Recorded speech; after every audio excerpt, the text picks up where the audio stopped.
अभी आप सुन रहे हैं जसोधा रिकॉर्डिंग स्टूडियो रामपट्टी से। सिंगिंग बाय अजय अकेला। जाके दूसरा के धन भ गेले, जाके दूसरा के धन भ गेले रे हमरा दिलबा में दुख द गेले, हमरा दिलबा में दुख द गेले रे छोड़िया प्यार में फंसा के हमके पगला बना के जाके दूसरा के धन भ गेले रे छोड़िया प्यार में फंसा के हमके पगला बना के जाके दूसरा के धन भ गेले रे हमरा दिलबा में दुख द गेले, हमरा दिलबा में दुख द गेले छोड़िया प्यार में फंसा के हमके पगला बना के जाके दूसरा के धन भ गेले रे छोड़िया प्यार में फंसा के हमके पगला बना के जाके दूसरा के धन भ गेले।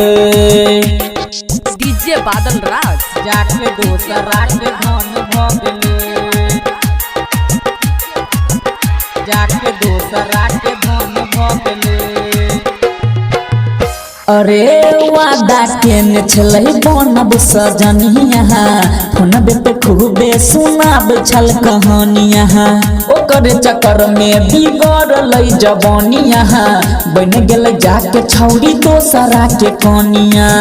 बन गेलै जाके छौरी दोसरा के कनिया रे हमारा सपना के तोड़ ल गेलै, हमारा सपना के तोड़ ल गेलै रे छोड़िया प्यार में फंसा के हमके पगला बना के जाके दूसरा के धन भ गेले रे छोड़िया प्यार में फंसा के हमके पगला बना के जाके दूसरा के धन भ गेले। डीजे बादल राज जाके दूसरा के धन भ गेले, जाके दूसरा के धन भ गेले अरे प्यार में फूल दिलकै हमारा रे झुक के अजय अकेला की समेल कई रे रुक के राइटर सोती लाल कौल केलकै छुप के बदनाम कह दिलकै हमारा रे इश्क के, बदनाम कह दिलकै हमारा रे इश्क रे हमरा देहिया में आग लगल, हमरा देहिया में आग लगल रे छोड़िया प्यार में फंसा के हमके पगला बना के जाके दूसरा के धन भ गेले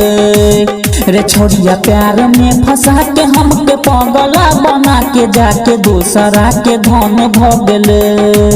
रे हमरा दिलबा में दुख द गेले,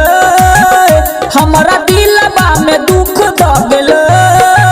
छोड़िया प्यार में फंसा के हमके पगला बना के जाके दूसरा के धन भ गेले